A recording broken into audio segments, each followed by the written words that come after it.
जय श्री राधे दोस्तों, केपी की वाणी चैनल में आपका स्वागत है। माता रानी का आशीर्वाद पाने हेतु कमेंट में जय माता दी अवश्य लिखें। वहीं अगर आप महाकाल के भक्त हैं तो कमेंट में हर हर महादेव अवश्य लिखें। यकीन जानिए माता रानी संग महादेव की कृपा आप पर और आपके पूरे परिवार पर अवश्य बरसेंगी और आप परिवार स्वस्थ एवं सुखी रहेंगे। साथ ही आपकी सभी मनोकामनाएं माता रानी की कृपा से अवश्य ही पूर्ण हो जाएंगी। दोस्तों, आज की वीडियो में आपको सिंह राशि के जातकों के साल 2026 में और साल 2027 में गुरु के गोचर से किस प्रकार से विवाह के योग बन रहे हैं उसकी जानकारी दूंगा। इसके साथ ही सिंह राशि के जातकों के लिए विवाह के लिए किस नाम से जो विवाह के योग बनेंगे, किस दशा में विवाह के योग बनेंगे, सिंह राशि के जातकों के लिए जो है करियर या कारोबार क्या उत्तम रहेगा, इसके बारे में भी बताऊंगा और सिंह राशि के जातकों के बारे में विस्तार से जानकारी दूंगा। उससे पहले मैं आपको बता दूं कि अगर आप केपी की वाणी से विवाह की कुंडली बनवाना चाहते हैं तो आप 8521835670 पर संपर्क कर सकते हैं। 8521835670 इस नंबर पर आप फोन के माध्यम से संपर्क कर सकते हैं, व्हाट्सएप के माध्यम से संपर्क कर सकते हैं। और जब आप केपी की वाणी से विवाह की कुंडली का विश्लेषण कराते हैं या उसकी जानकारी प्राप्त करते हैं तो इसमें आपको आपके या जातक के विवाह के कब योग बनते हैं, शादी कब होती है, कहां होगी, कैसे होगी, किससे होगी, किस दिशा में होगी, कितनी दूरी पर होगी, किस नाम से होगी, किस राशि से करनी चाहिए, जीवन साथी का रंग, रूप, स्वरूप, स्वभाव और उनका करियर कैसा रहेगा, आपका करियर कैसा रहेगा।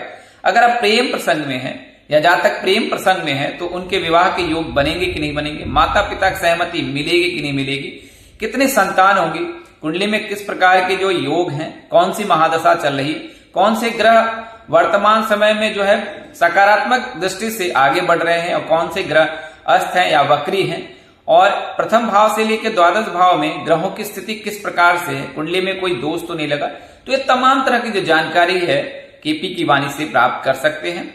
वहीं अगर आप अपने बच्चे का भविष्य जानना चाहते हैं, अपने भविष्य जानना चाहते हैं तो भी आप संपर्क कर सकते हैं। हम लोग कुंडली विश्लेषण करा आपको पूरी जानकारी देंगे कि आपके जीवन के लिए क्या उत्तम रहने वाला है। इसमें आपको नक्षत्र के हिसाब से, व्यवहार के हिसाब से, चरित्र, अनुकूलता, करियर, सेहत की जानकारी दी जाती है। साथ ही प्रथम भाव से लेकर द्वादश भाव में ग्रहों की स्थिति से किस प्रकार से जो है आपके जीवन में बदलाव आ सकता है और कब आपका भाग्योदय हो सकता है। आपके लिए या जातक के लिए करियर या कारोबार क्या उत्तम रहेगा और अगर करियर में जाना चाहते हैं तो किस फील्ड में जाएं, वहीं अगर बिजनेस करना चाहते हैं तो किस फील्ड में बिजनेस करें। तो ये सभी जानकारी जो है आप केपी की वाणी से प्राप्त कर सकते हैं। पिछले 7 वर्षों से केपी की वाणी सेवारत है और अब तक 10,000 से अधिक जातकों का जो है मार्गदर्शन किया गया है। तो आप संपर्क कर सकते हैं। हमारा संपर्क नंबर 8521835670 है। तो आपके फोन कॉल्स का इंतजार रहेगा। वहीं ऐसे जातक जिनके विवाह के योग बन रहे हैं या उनकी विवाह तय हो रहे हैं उन्हें मैं सलाह दूंगा कि आप अपने नजदीक के किसी प्रकांड पंडित व ज्योतिष से संपर्क कर अपनी कुंडली का मिलान अवश्य करा लें। कुंडली मिलान से यह जानकारी ज्ञात हो जाती है कि आपका वैवाहिक जीवन कैसा रहने वाला है।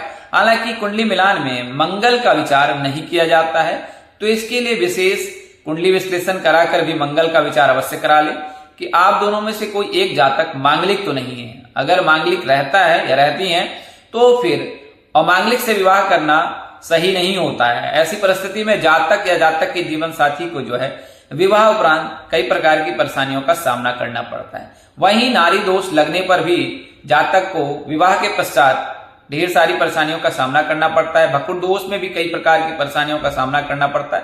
हालांकि मंगल दोष का परिहार भी होता है, भकुट और नारी दोष का भी परिहार होता है। तो आप प्रकांड पंडित से अवश्य ही कुंडली मिलान कर विश्लेषण कराएं और यह जानकारी ज्ञात कर ले कि विवाह उपरांत वैवाहिक जीवन उत्तम रहने वाला है या नहीं। इसके साथ ही आप सात्विक कर्म करें और सत्य की राह पर चले तो आपको अवश्य ही जगत के पालनहार भगवान श्री हरि विष्णु की कृपा बरसेगी। उनकी कृपा से आपका वैवाहिक जीवन अवश्य ही सुखमय बीतेगा। तो दोस्तों, आइए अब आगे बढ़ते हैं और सबसे पहले मैं आपको बताता हूं सिंह राशि के जातकों की प्राथमिक जानकारी। सिंह राशि के जातक जैसा कि नाम उस प्रकार का ही इनका स्वभाव होता है। निडर होते हैं, साहसी होते हैं, आत्मविश्वास लवरेज होते हैं, फैसले लेने में बड़े ही एक्टिव रहते हैं। इनके फैसले सबको चौंकाने वाले होते हैं। और सिंह राशि के जो भी जातक अगर कारोबार में रहते हैं तो वो सफल उद्यमी भी बनते हैं। क्योंकि ये ना केवल लीडरशिप के गुण इनमें पाए जाते हैं बल्कि ये दयालु भी होते हैं, तो इनके साथ काम करने वाले का जीवन भी बड़ा ही सुखमय बीतता है। तो सिंह राशि के जातक जो है, इनके राशि स्वामी सूर्यदेव हैं। सूर्यदेव जो आत्मा के कारक हैं, पिता के कारक हैं और करियर के भी कारक माने जाते हैं सूर्यदेव। तो जब कुंडली में सूर्य मजबूत होता है तो जातक का पिता के साथ संबंध मधुर रहता है, जातक को करियर या कारोबार में परेशानी का सामना नहीं करना पड़ता है। लेकिन अगर सूर्य कमजोर है तो जातक को जीवन में खासकर करियर में ढेर सारी परेशानियों का सामना करना पड़ता है, पिताजी के साथ संबंध मधुर नहीं रहते हैं। तो ज्योतिष हमेशा सलाह देते हैं कि अगर आपको जीवन में प्रगति की राह पर अग्रसर रहना है तो अपने पिता के साथ संबंध मधुर रखें। हालांकि सिंह राशि के जातक थोड़े से गुस्सैल भी होते हैं, जिद्दी भी होते हैं और गुस्से के तेज भी होते हैं। थोड़ी सी बात पर वो अपना आपा खो बैठते हैं। तो इस स्थिति में पिता के साथ सामंजस्य बिठाना थोड़ा कठिन होता है। लेकिन मैं आपको सलाह दूंगा कि आप इसके लिए ध्यान योग करें, हनुमान चालीसा का पाठ करें, मंगलवार के दिन उपवास करें, मंगलवार के दिन हनुमान मंदिर जाकर हनुमान जी के दर्शन करें तो आपको उनकी कृपा अवश्य बरसेगी और आप अपने क्रोध पर नियंत्रण करने में सफल होंगे। तो आपने करना क्या है, सूर्य देव को रोजाना जल का अर्घ्य देना है। आप चाहे तो कुमकुम या सिंदूर कुछ भी लाल फूल जल में मिलाकर जो है सूर्य देव को जल का अर्घ्य दे और सूर्य मंत्र का जाप करें। इसके साथ ही रविवार के दिन जो है आप लाल चीजों का भी दान कर सकते हैं। इससे जो है सूर्य मजबूत होता है और सूर्य जब मजबूत होगा तो आपका करियर वैसे ही उज्जवल रहेगा। सरकारी नौकरी की तलाश में जो भी जातक हैं, प्रयासरत हैं, उन्हें भी मैं सलाह दूंगा कि आप सूर्य देव की पूजा उपासना करें, आपको यकीनन लाभ मिलेगा। और सूर्य जब कुंडली में मजबूत होता है तो जातक का जो भविष्य बहुत उज्जवल रहता है। सरकारी क्षेत्र में नौकरी पाने के उनके प्रबल योग बनते हैं। तो सिंह राशि के जो भी जातक हैं वो इन उपायों को करें। अब मैं बात करता हूं आपके आराध्य कौन है। तो जगत के पालनहार भगवान विष्णु हैं आपके आराध्य। तो आप भगवान विष्णु की पूजा उपासना आराधना अवश्य करें। रविवार का दिन जो है और गुरुवार का दिन आपके लिए उत्तम रहता है। इन 2 दिनों में अगर आप सूर्यदेव की और भगवान विष्णु की पूजा करें तो आपकी सारी मनोकामनाएं अवश्य ही पूर्ण हो जाएंगी। सिंह राशि के जातक के जो होते हैं आराध्य मैंने बताया भगवान विष्णु हैं और इनके राशि स्वामी जो हैं सूर्यदेव हैं। तो सिंह राशि के जातक सूर्यदेव और भगवान विष्णु की पूजा उपासना आराधना अवश्य करें। अब बात करते हैं कि साल 2026 में किस प्रकार से आपके विवाह के योग है और साल 2027 में आपके किस प्रकार से विवाह के योग है। तो वर्तमान समय में जैसा कि आपको ज्ञात है, मैं पुनः एक बार और दोहरा देता हूं कि केतु जो है आपके लग्न भाव में बैठा हुआ है। केतु यानी कि मायावी ग्रह है और सूर्य जो है आत्मा के कारक, इन दोनों के बीच शत्रुवत संबंध है जी। एक दूसरे के ये शत्रु मानते हैं। आपने पौराणिक कथाओं में इसका वर्णन पढ़ा होगा। तो केतु जो है सूर्य को अपना शत्रु मानते हैं और इसके चलते वर्तमान समय में सिंह राशि का जातक जो है वो उनके लिए समय अनुकूल नहीं है। और केतु जो है आपकी राशि में 5 दिसंबर तक रहने वाले हैं और 5 दिसंबर को पुनः वक्री चाल चलकर जो है गोचर कर जाएंगे कर्क राशि में। तो केतु जो है 1.5 साल तक एक राशि में रहते हैं। 18 मई 2025 को जो है मायावी ग्रह केतु आपकी राशि में विराजमान हुए हैं और 5 दिसंबर तक रहेंगे।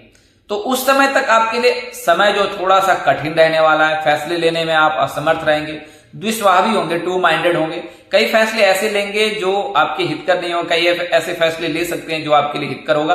अध्यात्म का विकास होगा आप में। केतु जो है वो धार्मिक प्रवृत्ति का व्यक्ति बनाता है, उसमें अध्यात्म की चेतना जागृत होती है। चूंकि सिंह राशि के लग्न भाव में बैठा है, इसके लिए आपको यह सुफल अधिकांश मामलों में सुफल नहीं प्रदान करेगा। तो केतु जो है वो 5 दिसंबर तक रहेंगे। वर्तमान समय में आप पर शनि की ढैया भी चल रही है और शनि की ढैया जो है वो 2.5 साल तक रहती है। शनि जो है मीन राशि में 25 मार्च 2025 को गोचर किए थे और 3 जून 2027 तक मीन राशि में रहेंगे। तो इस दौरान आप शनि की ढैया से पीड़ित रहेंगे। लेकिन शनि की ढैया में आपको परेशान होने की आवश्यकता नहीं। आप अच्छे कर्म करते रहें, शनिदेव की आप पर कृपा अवश्य बरसेंगी। खासकर उन जातकों पर शनिदेव की विशेष कृपा बरसती है जो कर्मशील रहते हैं। तो आप अपने कर्म क्षेत्र में उद्यत रहें, आपको अवश्य ही शनिदेव की कृपा बरसेगी। अब बात करते हैं गुरु के गोचर की। तो जैसा कि आपको मैंने कई वीडियो में बताया, इस वीडियो में बता देता हूं। वर्तमान समय में जो है देवगुरु बृहस्पति मिथुन राशि में विराजमान है और 2 जून को जो है ये गोचर करेंगे कर्क राशि में और कर्क राशि में गोचर करके मार्गी चाल चलकर यह 31 अक्टूबर को गोचर करेंगे सिंह राशि में, यानी आपकी राशि में गोचर करेंगे। और 31 अक्टूबर से लेकर 13 दिसंबर तक ये मार्गी चाल चलेंगे और फिर 13 दिसंबर को ये वक्री चाल चलने लगेंगे। तो जैसा मैंने आपको बताया है कि 5 दिसंबर तक जो है केतु आपकी राशि में रहेंगे और उसके पश्चात गोचर कर जाएंगे कर्क राशि में। तो दिसंबर का महीना आपके लिए बहुत ही उत्तम रहने वाला है, क्योंकि उस समय में जो गुरु आपकी राशि में ही रहेंगे और गुरु जो है आपकी राशि में रहेंगे, केतु भी आपकी राशि से निकलकर बाहर हो जाएंगे।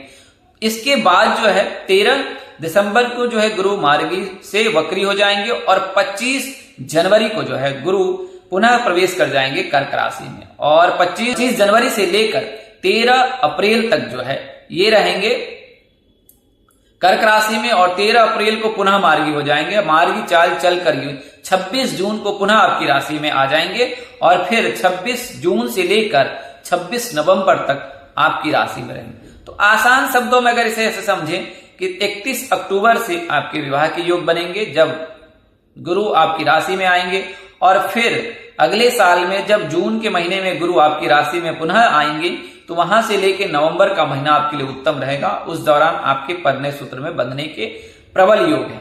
सिंह राशि की जो भी लड़कियां हैं उनके लिए जो है समय सुनहरा रहने वाला है। खासकर लड़कों को भी इससे लाभ मिलेगा और यह लाभ तब ज्यादा हो जाएगा जब शुक्र का गोचर आपकी राशि में होगा या शुक्र जब आपके विवाह भाव को देखेंगे। जब कुंभ राशि में शुक्र गोचर करेंगे तो फिर आपके विवाह भाव को देखेंगे, तो उस दौरान भी आपको लाभ प्राप्त हो सकता है। जब प्रेम भाव को देखेंगे उस समय भी आपको लाभ प्राप्त हो सकता है। तो गुरु और शुक्र के चलते जो है साल 2026 में ही ना बल्कि साल 2027 में भी सिंह राशि के जातक के विवाह के प्रबल योग बन रहे हैं। तो सिंह राशि के जो भी जातक है उन्हें परेशान होने की आवश्यकता नहीं है। आने वाला जो समय है बेहद स्वर्णिम है, खासकर आपके लिए उत्तम रहने वाला है।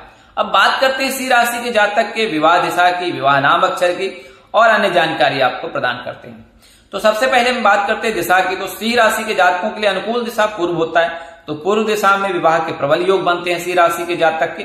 वही विवाह में जो भी राशि उपस्थित होती है उस आधार पर भी यह गणना की जाती है कि आपकी शादी किस दिशा में हो सकती है। तो इसमें मामूली बदलाव हो सकता है। पूर्व दिशा तो निर्धारित है, एक अन्य या दो अन्य दिशा जो है वह भी आपके लिए अनुकूल हो सकता है। बात करते हैं दूरी की। तो दूरी जो है राशि के आधार पर ही ज्ञात की जाती है कि आपकी जो शादी है कितनी दूरी पर हो सकती है। तो इसके लिए जो आप कुंडली विश्लेषण अवश्य करा लें। वैसे आप मोटे तौर पे मैं बता दूं कि अगर शुभ ग्रह रहते हैं और शुभ ग्रह अगर विवाह भाव में रहे तो नजदीक में विवाह के योग बनते हैं, वहीं अशुभ ग्रह रहे तो विवाह की दूरी जो है अधिकतम हो सकती है। तो यह तो जानकारी मैंने आपको दूरी की थी। अब बात करते हैं नाम अक्षर की।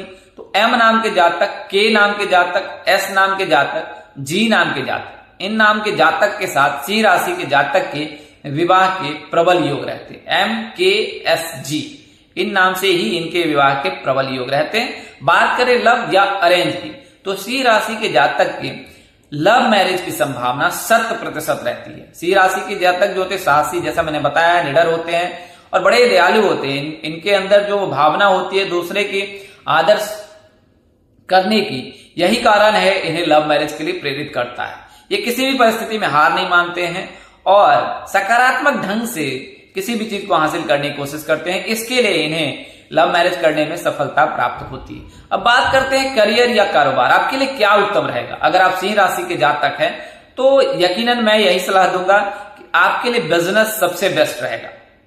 बिजनेस आप करें तो इसमें आपको सफलता अवश्य मिलेगी। अगर आप जॉब करते हैं तो भी आप लंबे समय तक इसमें रह नहीं पाएंगे। 1 दशक तक अधिकतम आप जॉब कर सकते हैं, उसके पश्चात फिर आपको बिजनेस फील्ड में ही जाना पड़ेगा। तो इसके लिए शुरुआत से ही अगर आप बिजनेस विजन को लेकर आगे बढ़ते हैं तो आपको यकीनन सफलता मिलेगी। आप सूर्य देव का रोजाना पूजा करें। उसके अलावा सिंह राशि के जो भी जातक हैं उन्हें मैं सलाह दूंगा कि अगर आप शारीरिक से सक्षम हैं तो मंगलवार का व्रत अवश्य करें। इस व्रत से आपको करियर या कारोबार किसी भी क्षेत्र में अभूतपूर्व जो है सफलता मिलने की संभावना रहती है। तो आप मंगलवार का व्रत अवश्य करें। हनुमान चालीसा का 2 बार पाठ आप कर सकते हैं, प्रातः काल और संध्या काल में। अगर 2 बार नहीं हो तो 1 बार भी आप कर सकते हैं। कमरे में जो है पवन पुत्र हनुमान की तस्वीर अवश्य लगाएं, इससे आपके आत्मविश्वास में बहुत ही वृद्धि होगी। तो दोस्तों आज की वीडियो मैंने आपको सिंह राशि के जातकों की जानकारी दी है जिनके विवाह के योग साल 2026 और 27 दोनों वर्षों में बन रहे हैं। आज के लिए इतना ही। ज्योतिष पंचांग मान्यता और धर्म ग्रंथों से यह जानकारी दी गई, इसमें बदलाव संभव है। यह बदलाव तब संभव है जब आप व्यक्तिगत कुंडली दिखाकर जानकारी प्राप्त करें। इस तरह की अन्य वीडियो देखने के लिए हमारे चैनल के डैशबोर्ड पर प्लेलिस्ट पर जाएं और अपनी राशि अनुसार वीडियो अवश्य देखें। तो दोस्तों आपको यह जानकारी कैसे लगी, लाइक कमेंट शेयर कर हमें अवश्य बताएं। अगर कोई आप सलाह देना चाहते हैं तो अवश्य दे, आपके सलाह को आप विशेष ध्यान रखकर उसका पालन किया जाए।